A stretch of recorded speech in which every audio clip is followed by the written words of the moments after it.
Welcome to part 2 of the newly renovated historic auto attractions in Roscoe, Illinois. We're continuing on to some 1950s icons. This is the remaining part of the former Famous Cars and Stars section. The exhibit starts out with none other than Elvis Presley, and this was the King's 1972 Lincoln Mark IV. Elvis was a car connoisseur. Cars that he at least bought can be seen at museums across the country. He did purchase this Lincoln for himself, and at one point he drove from Memphis to LA in this very car. This wall contains the authentic last will and testament of Elvis Presley. It looks like he left a lot of his stuff, including his various trophies, to the discretion of his executor. Those are some replica Elvis jumpsuits. They actually sell replicas like these at Graceland. They're pricey. This shirt was owned and used by Elvis. And Elvis wore this shirt in the 1961 film Wild in the Country. That was his 7th movie. These are some dresses of Linda Thompson, Elvis's first girlfriend after Priscilla. She wore the evening gown in the center at the Aloha from Hawaii TV special. Elvis gave her the jacket on the right, and she wore the yellow dress on Hee Haw. Here's a full case of Elvis memorabilia. That picture of Elvis performing did hang in the trophy room at Graceland until his death. These were Elvis's glasses. They do have TCB written on them. And during a performance in Reno, Nevada, Elvis smashed these glasses against the wall in a quote fit of rage. This cigar was smoked by Elvis Presley in 1977. Ginger Alden saved this one. There's an autographed Elvis Presley scarf and a rare 1956 Elvis belt with a buckle. It kind of resembles the Graceland gates. That was Colonel Tom Parker's string tie. Alongside his autograph, he was Elvis's effective manager, and he's being played by Tom Hanks in the new Elvis movie. These brass peacocks belong to Vernon Presley, Elvis's father who really liked peacocks. Here's a wax figure of Elvis in a replica of his '68 comeback black leather suit. And this studio mic was actually used by Elvis Presley to record some MGM movie tracks in the 60s. This back corner contains some more Elvis memorabilia, including a little lock of the King's hair. These are some receipts from Elvis's room at the New Frontier Hotel in Las Vegas in 1956. There's Priscilla Presley's autograph, and a check for the wardrobe Elvis wore for his opening night at the International Hotel in Las Vegas. And this special Elvis Las Vegas Hilton menu was autographed by the King himself in his suite. This piece of Elvis art is really cool, as it is made out of materials that were found in Colonel Tom Parker's home. Here's a collection of James Dean memorabilia. The young actor from Fairmount, Indiana only starred in 3 movies before his death at the age of 24. James Dean was killed when he crashed his Porsche in 1955, and this is the only known surviving piece of the death car. It was removed from the left front fender by a road construction worker just before the wrecked car was taken, then the car mysteriously disappeared in 1960. These are 2 wax figures of James Dean in costumes from Rebel Without a Cause and Giant. These were at the original James Dean Gallery in Gas City, Indiana. This is James Dean's life mask.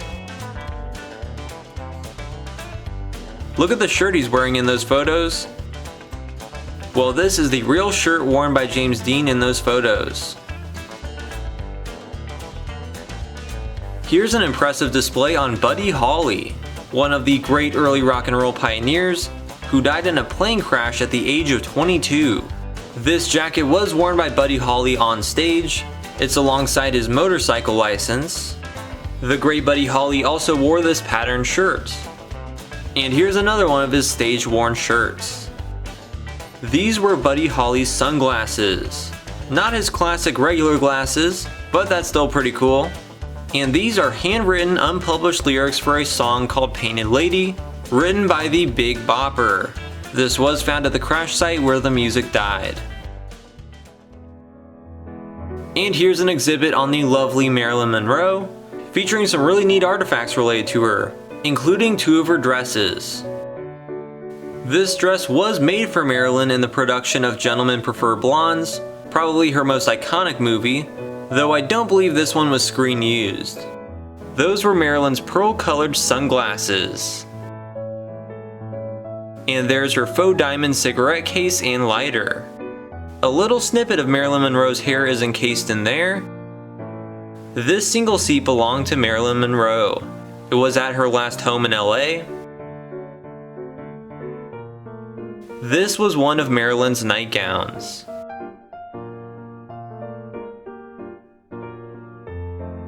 This is a letter that was sent to Marilyn Monroe by 20th Century Fox, informing her that she was terminated from the film Something's Gotta Give because she kept skipping filming, and she was dead 8 weeks later. That was Marilyn's love seat. It was also used in her LA home.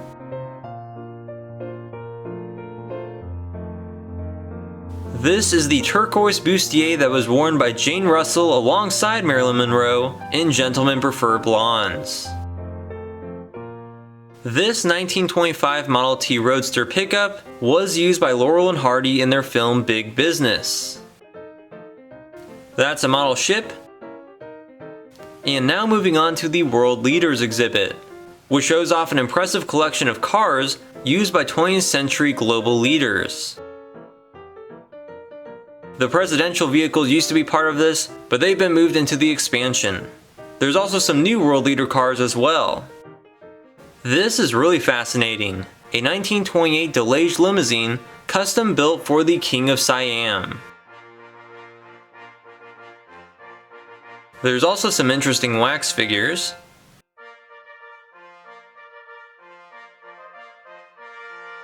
This is the presidential limousine of Juan and Evita Perón, used in Argentina.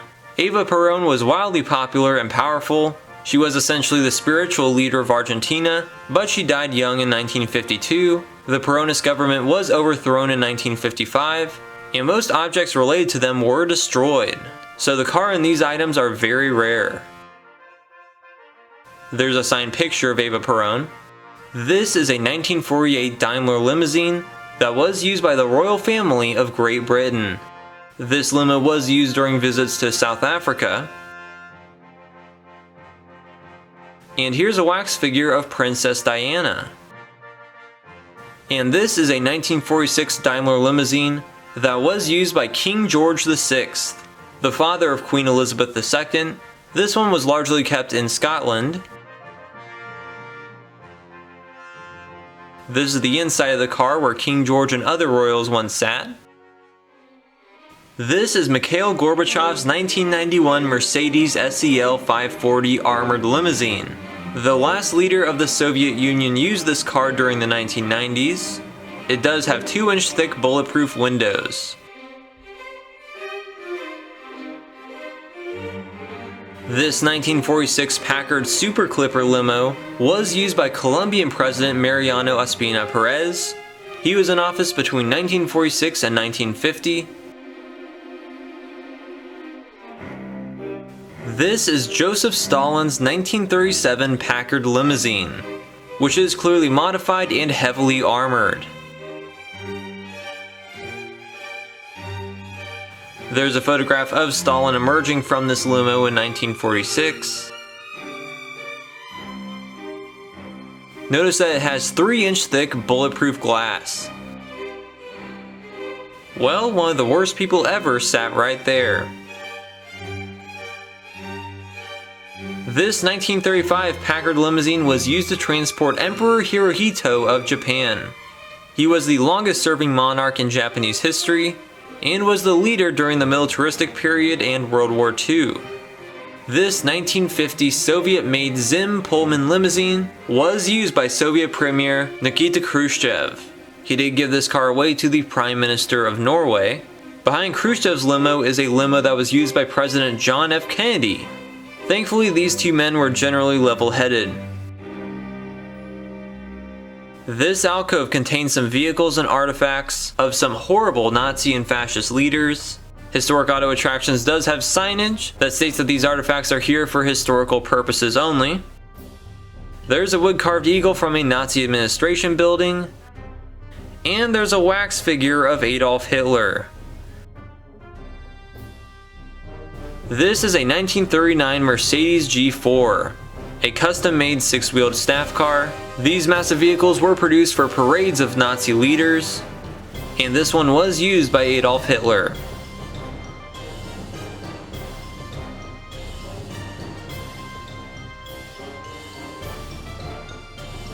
That chair is from Adolf Hitler's yachts. That is a 1941 Fiat 1500 command car. These were used by the Italian army during World War II. This was SS Chief Heinrich Himmler's 1939 Porsche 930 V Cabriolet staff car. That's a 1942 BMW combat motorcycle with a sidecar. And this 1939 Lancia Stura parade car was used by the fascist dictator of Italy, Benito Mussolini, during his reign. Right by this wax figure of Mussolini is the last flag that was recovered from Mussolini's headquarters in Rome in 1944. This is a Hungarian Aerocross Death Squad Major's uniform. The Aerocross party members in Hungary were National Socialists who would go around murdering civilians, especially Jews. This was Eva Braun's blue gown, alongside a set of her pink lingerie. Eva Braun was Adolf Hitler's longtime mistress, and they married hours before they committed suicide. There's Eva Braun's monogram parasol, and some of her linen napkins. That was Eva Braun's pistol. The initials EB are engraved on the left side of this pistol. Here are various pieces of Hitler and Braun's silver and tableware, including a silver-plated creamer and a tablecloth labeled AH. This armband was personally owned and worn by Adolf Hitler. It was found in his Munich headquarters. These books on the philosophy of the SS were written by Heinrich Himmler, and these in particular were presented by Himmler to Hitler on his 50th birthday. There's a key to Hitler's office at the Eagle's Nest, next to some Hitler badges.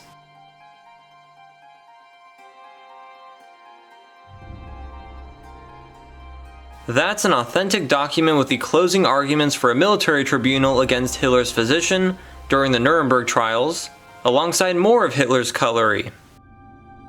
Here is yet another case full of extremely rare Nazi memorabilia. Much of this belonged to some higher-ups in the Nazi party. That was Major General Fritz Sackel's pistol. There's Rudolf Hess's cap, ring, and a cigar case that was gifted to the Nazi leader from the city of Salzburg after it was annexed. That was Hermann Göring's golden pistol. This is actually the cyanide capsule container that Göring carried around and used to commit suicide in 1945. This table carving set and dish also belonged to the chief of the Luftwaffe. This is a photograph of Göring's Bavarian hunting lodge that was owned by him. There's a stein that once belonged to Göring, and even more Nazi silverware. There's still more Nazi relics. These are interesting but very dastardly. This was Heinrich Himmler's pistol. Himmler was the leader of the Gestapo and a key architect of the Holocaust. And these are the remains of Himmler's eyeglasses. He was wearing these glasses when he committed suicide by cyanide. There's a jewelry chest that was found at Heinrich Himmler's house and a document signed by him. There's his pocket watch and some swastika car grills. This is a real concentration camp hat. These were often worn by prisoners during the Holocaust. That is a rare Nazi Allgemeine general's white top visor and an armband. And there are plenty more hats, daggers, and flags of the SS. This exhibit is really dark. Anyways, we are going to be moving into the new expansion in part 3, so head on down to the video description to continue the tour. The expansion is really awesome. Thanks for watching.